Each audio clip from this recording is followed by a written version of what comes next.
فما آمن لموسیٰ الا ذریۃ من قومہ علی خوف من فرعون وملئہم ان یفتنہم، تو نہیں ایمان لائے موسیٰ پر مگر ان کے نوجوان اس کی قوم میں سے، کچھ نوجوان اس کی قوم میں سے، کچھ لڑکے، علی خوف من فرعون، فرعون کے خوف کی وجہ سے، وہ ملئہم، اور ان کے اپنے سرداروں کے خوف کی وجہ سے، ان یفتنہم، کہ وہ ان کو مصیبت میں اور تکلیف میں مبتلا کریں گے۔ یہ بہت اہم ہے جو آیت ہے، اس کو سمجھ لیجئے کہ وہاں جو صورتحال تھی کہ یہ جو قبطی قوم تھی جو اس وقت وہاں پر حکمران ہے آل فرعون، اور یہ جو اسرائیلی ہیں یہ ان کے محکوم ہیں، لیکن محکوم قوموں میں سے بھی اکثر ایسے لوگ ہوتے تھے اور ہمیشہ ہوئے ہیں کہ حکمران قوم ان میں اپنے ایجنٹ بنا لیتے ہیں، ان میں سے کچھ لوگوں کو خطابات دے دیتے ہیں، جیسے ہمارے یہاں خان بہادر اور خان صاحب، اور یہ جو خطابات دے دے کے انگریزوں نے مسلمانوں میں اور ہندوؤں میں وہ اپنے ایجنٹ اور اپنے وفادار لوگوں کا ایک جتھا بنا لیا تھا۔ یہ لوگ ہوتے تھے تو ہندوستانی،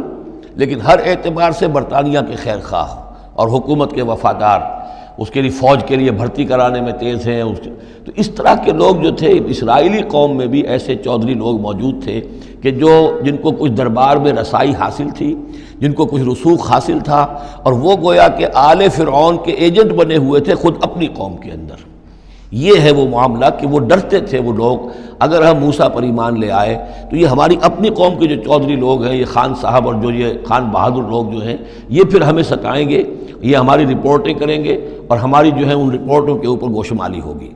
فما آمن، لیکن یہ کہ بہرحال نوجوان خون ایسا ہوتا ہے کہ اس کے اندر پھر زیادہ مصلحت بینی نہیں ہوتی۔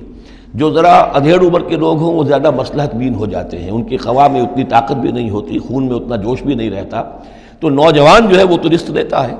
تو یہ سارا پورا فلسفہ جو اس ایک آیت میں موجود ہے۔ فما آمن لموسیٰ الا ذریۃ من قومہ، خود اس کی قوم میں سے بھی، سب کے سب حضرت موسیٰ کو نبی ماننے والے نہیں تھے،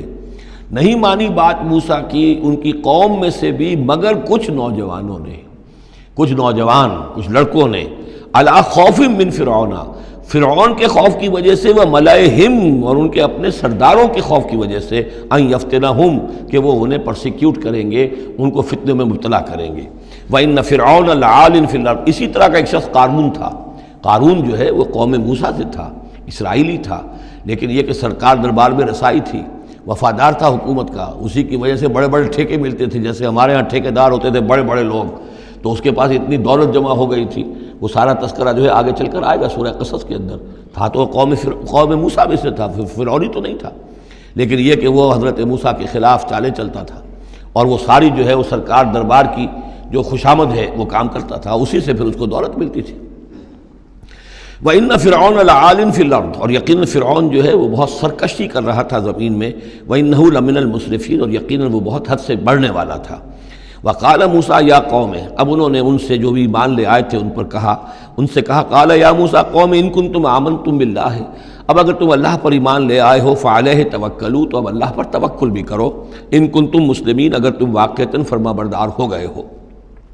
فَقَالُوا عَلَى اللَّهِ تَوَكَّلْنَا، تو انہوں نے کہا ہاں آپ اللہ پر توکل کرتے ہیں، اپنا معاملہ اللہ کے حوالے کرتے ہیں۔ رَبَّنَا لَا تَجْعَلْنَا فِتْنَةً لِّلْقَوْمِ الظَّالِمِينَ، اے اللہ تو ہمیں ان ظالموں کے لیے تختہ مشق نہ بنا دے، اے اللہ ایسا نہ ہو کہ تو ہمارے ذریعے سے ان کو آزمائے، یعنی یہ کہ جیسے کہ ابو جہل ستا رہا تھا، ابو جہل کی آزمائش ہو رہی تھی، لیکن تختہ مشق حضرت یاسر، حضرت سمیہ بن رہی تھی رضی اللہ تعالی عنہما، تو اے اللہ ہمیں نہ آزما،